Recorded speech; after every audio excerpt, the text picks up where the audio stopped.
नमस्कार, आपका स्वागत है। भाको ओम जयंती मंगला काली भद्रकाली कपालिनी दुर्गा क्षमा शिवा धात्री स्वाहा स्वदा नमोस्तु। जय माता दी। दोस्तों, अगर आप माता रानी से प्यार करते हैं तो सच्चे हृदय से कमेंट बॉक्स में लिख देना जय माता वैष्णव, जय माता दी। माता रानी आपके घर दौड़ी दौड़ी चली आएंगी। माँ के लिए एक लाइक तो बनता है। दोस्तों, हमारे हिंदू धर्म में देवी के अनेक रूप कहे गए हैं, जिसमें वृक्षों को भी माँ देवी का स्वरूप कहा जाता है। तो आज हम आप लोगों को इन पावनी वृक्षों के बारे में बताएंगे। नवरात्रि का पावन पर्व शुरू हो चुका है। नवरात्रि के पावन पर्व में कुछ ऐसे भी वृक्ष हैं जो कि देव वृक्ष कहे यह देवी का स्वरूप होते हैं, और हमारे धर्म में इनको देवी देवता मान करके हम इनकी पूजा पाठ करें, और हमें पूजा करनी भी जरूर चाहिए। साइंस भी कहता है कि पेड़ पौधे हमें फ्री में वायु प्रदान करें, और पेड़ पौधे हमें ऑक्सीजन भी देते हैं। हमारे जो कार्बन डाइऑक्साइड होती है उसे ग्रहण करके सभी प्रकार की जितनी भी नकारात्मक चीजें होती हैं उसको अपने अंदर से स्वयं सोख लेते। तो पेड़ पौधे स्वयं तेज धूप में तपते हैं, लेकिन मनुष्य को शीतलता प्रदान करते। तो नवरात्रि के समय में ऐसे भी कुछ पेड़ पौधे हमारे धर्मशास्त्र में कहे गए हैं जिनको छूने मात्र से व्यक्ति की बंद किस्मत पर पड़े ताले खुल जाएंगे, व्यक्ति का सौभाग्य चमक जाएगा। और हमारे शास्त्रों में पेड़ पौधों को बहुत ही गुणकारी भी कहा जाता है। अनेक बीमारियों का उपचार पेड़ पौधों में ही छुपा, जड़ी बूटियों में ही छुपा है। और भगवान श्री कृष्ण ने गीता में कहा है कि वृक्षों में मैं पीपल का वृक्ष हूँ। पीपल के वृक्ष को वृक्षों का राजा कहा जाता है, क्योंकि पीपल वृक्ष की जो आयु होती है सबसे ज्यादा होती, सबसे अधिक भी होती है। इसलिए भगवान श्री कृष्ण ने गीता में स्वयं कहा है कि मैं वृक्षों में पीपल का वृक्ष हूँ। तो चलिए आज हम आप लोगों को नवरात्रि के समय में छुए जाने वाले वृक्षों के बारे में बताएंगे। हमारे धर्म शास्त्रों में अनेक ऐसे वृक्ष हैं जो कल्याणकारी होते हैं, मंगलकारी भी होते हैं। अगर इस वृक्ष को छू लेते हैं तो आपकी सभी प्रकार की परेशानियां, सभी प्रकार के कष्ट समाप्त हो जाते हैं। खास करके नवरात्रि के समय को शक्ति का पर्व कहा जाता है, जो मनुष्य को शक्ति प्रदान कर सिद्धि की प्राप्ति होती है। शक्ति पर्व क्यों कहा जाता है? क्योंकि इस समय अचेत जो वस्तु होती हैं वह भी चेतना युक्त हो जाती है, अर्थात इस समय शक्ति हमारे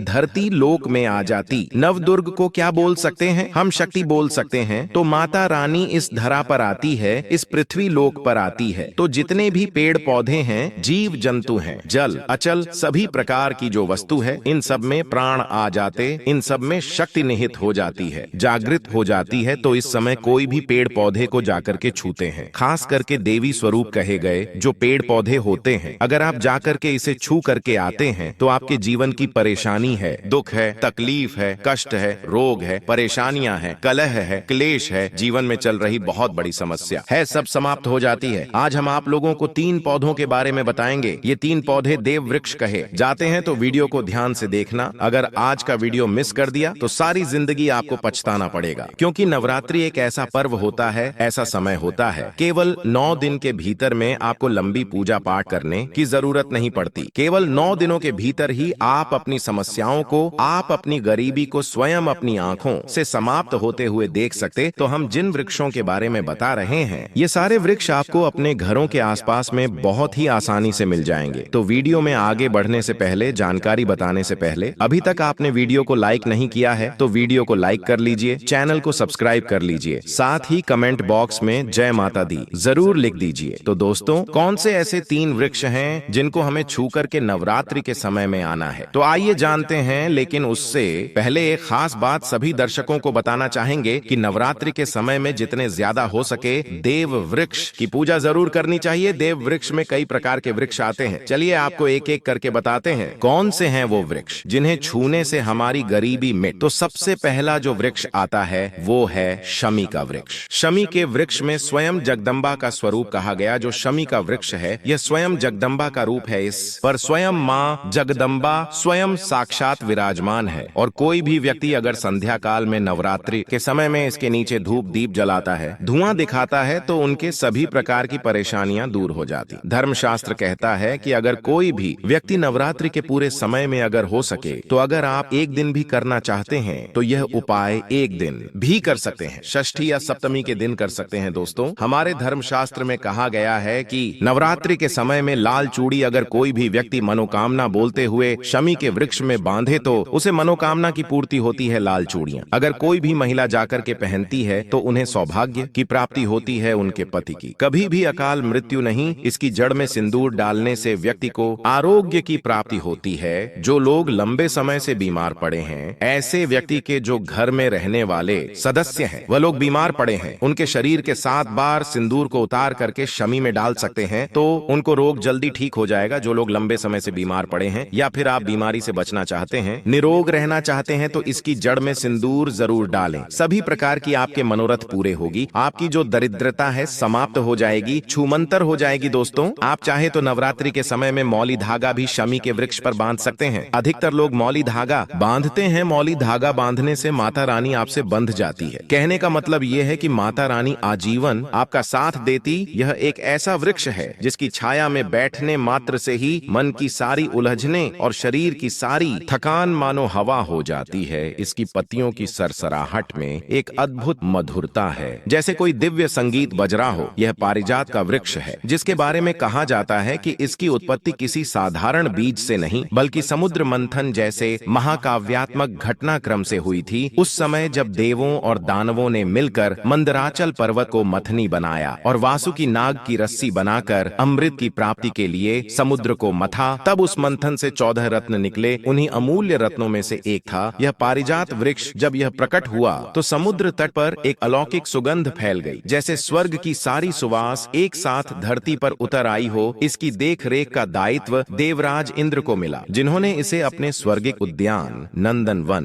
की शोभा बढ़ाने के लिए स्थापित कर दिया। वहां यह देवताओं के आनंद और विश्राम का केंद्र बन गया। लेकिन इस वृक्ष की कथा यहीं समाप्त नहीं होती। इसका संबंध भगवान कृष्ण से भी जुड़ता है। ऐसी मान्यता है कि भगवान कृष्ण ने इस दिव्य वृक्ष को देवलोक से धरती पर लाया था, मानव कल्याण के लिए, ताकि साधारण मनुष्य भी इसके दिव्य प्रभाव का लाभ उठा सके। यह घटना इस बात का प्रतीक है कि दिव्यता कभी कभी अपने उच्च लोकों से उतरकर मानव जीवन को सुख और शांति से भर देती है। इस वृक्ष के साथ एक और गहरा संबंध जुड़ा है और वह है माता लक्ष्मी का। चूंकि माता लक्ष्मी भी समुद्र मंथन से ही प्रकट हुई थीं, इसलिए पारिजात वृक्ष को उनकी बहन के रूप में देखा जाता है। यह एक सहोदर का रिश्ता है, जहां एक ही स्रोत से उत्पन्न दोनों दिव्य सत्ताएं जीवन में समृद्धि और निरोगिता का आशीर्वाद बिखेरती है। इसीलिए इस वृक्ष की पूजा करने का अर्थ माता लक्ष्मी के परिवार की ही पूजा करने जैसा है। नवरात्रि के पावन अवसर पर जब देवी के 9 रूपों की आराधना की जाती है, तो पारिजात वृक्ष का विशेष महत्व हो जाता है। जो लोग इन 9 दिनों में व्रत रखते हैं, उनके शरीर में भले ही थकान हो, ऊर्जा की कमी महसूस हो, लेकिन अगर वे संध्या के समय इस वृक्ष के पास जाएं और इसे स्नेह से स्पर्श करें, तो एक अद्भुत शक्ति का अनुभव करते हैं। ऐसा लगता है जैसे वृक्ष ने उनकी सारी थकान और पीड़ा को अपने भीतर सोख लिया हो और बदले में एक नई स्फूर्ति, एक ताजगी उनके शरीर में भर दी हो। यह केवल एक शारीरिक अनुभव नहीं, बल्कि एक आध्यात्मिक संचार है। इस स्पर्श मात्र से केवल शारीरिक कमजोरी ही दूर नहीं होती, बल्कि मन की निराशा और चिंता भी धुल जाती है। अगर इसके साथ कुछ साधारण से लेकिन श्रद्धापूर्ण उपाय किए जाए, तो इसका प्रभाव और भी गहरा हो जाता है। जैसे नवरात्रि में इस वृक्ष के नीचे घी का दीपक जलाना। घी का दीपक शुद्धता और ज्ञान का प्रतीक है। उसकी लौ में सभी प्रकार के नकारात्मक विचार जलकर भस्म हो जाते हैं। इस दीपक की रोशनी वृक्ष की दिव्य ऊर्जा के साथ मिलकर एक ऐसा वातावरण बनाती है जहां मनोकामनाएं पूरी होने की संभावना कई गुना बढ़ जाती है। साथ ही इसकी जड़ में एक छुटकी सिंदूर अर्पित करना माता लक्ष्मी के आशीर्वाद को प्राप्त करने जैसा है। सिंदूर समृद्धि और सुहाग का प्रतीक है। इन छोटे छोटे उपायों के पीछे एक गहरी भावना छिपी है, भक्ति और विश्वास की। बिना प्रार्थना के,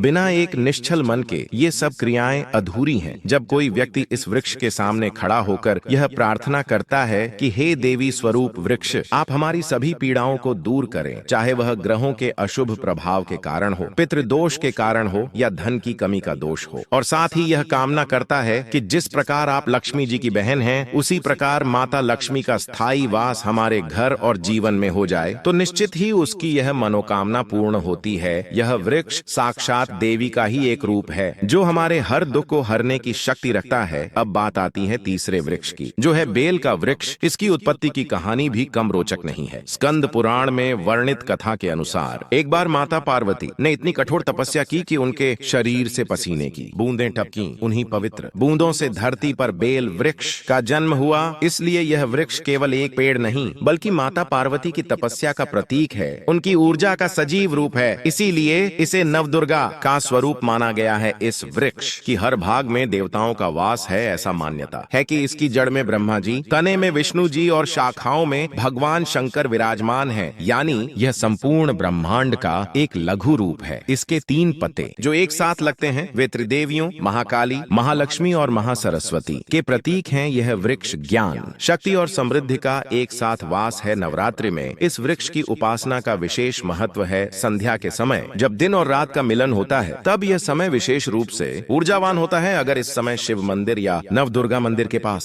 स्थित बेल वृक्ष के नीचे घी का दीपक जलाया जाए तो व्यक्ति के जीवन में अद्भुत परिवर्तन आते हैं। वह न केवल धनवान बनता है बल्कि गुणवान और पराक्रमी भी बनता है। उसके सारे मनोरथ पूरे होने लगते हैं। एक बहुत ही सरल लेकिन प्रभावशाली उपाय यह है कि नवरात्रि में मां नव दुर्गा का ध्यान करते हुए बेल वृक्ष को 7 बार स्पर्श करना चाहिए। यह 7 स्पर्श 7 चक्रों को जागृत करने का काम करते हैं। ऐसा करने से व्यक्ति की गरीबी दूर होती है और अगर वह व्रत रखता है तो उसकी थकान और सुस्ती तुरंत दूर हो जाती है। उपवास के दौरान शरीर में ऊर्जा की कमी होना स्वाभाविक है, लेकिन इस वृक्ष को छूने से एक अलौकिक ऊर्जा का संचार होता है जो शारीरिक कमजोरी को दूर कर देती है। प्राचीन काल में संत महात्मा बेल के पत्तों को खाकर ही वर्षों तक कठोर तपस्या करते थे और अनेक सिद्धियां प्राप्त करते थे। अगर नवरात्रि में बेल के पत्तों का सेवन किया जाए तो जो मंत्र साधना या अन्य साधना लंबे समय से फलित नहीं हो रही है उसमें शीघ्र सफलता मिलती है। सिद्धि का अर्थ है किसी कार्य में पूर्ण सफलता। अगर कोई कार्य बहुत समय से अटका हुआ है तो इस वृक्ष के नीचे दीपक जलाने और इसकी पूजा करने से वह कार्य पूरा होने के मार्ग प्रशस्त होते हैं। इसकी जड़ में दूध चढ़ाने से सभी प्रकार के रोग दूर होते हैं। सिंदूर मिले गंगा जल से गरीबी दूर होती है और तिल चढ़ाने से सौभाग्य में वृद्धि होती है। एक और अद्भुत विधि है मनोकामना पूर्ति की। बेल के 3 पत्तों पर सिंदूर से महाकाली, महालक्ष्मी और महासरस्वती के बीज मंत्र लिखकर मां नवदुर्गा को अर्पण करने से लंबे समय से अधूरी मनोकामना भी पूरी हो जाती है और कार्यों में सफलता मिलती है। यह वृक्ष वास्तव में मां का ही एक स्नेहिल और शक्तिशाली रूप है जो अपने भक्तों के हर दुख को हरने को तैयार रहता है। इस प्रकार ये वृक्ष केवल पेड़ नहीं है बल्कि हमारी सनातन संस्कृति के जीवंत प्रतीक हैं जो प्रकृति और दिव्यता के बीच एक सेतु का काम करते हैं। इनकी छाया में बैठकर इन्हें स्पर्श करके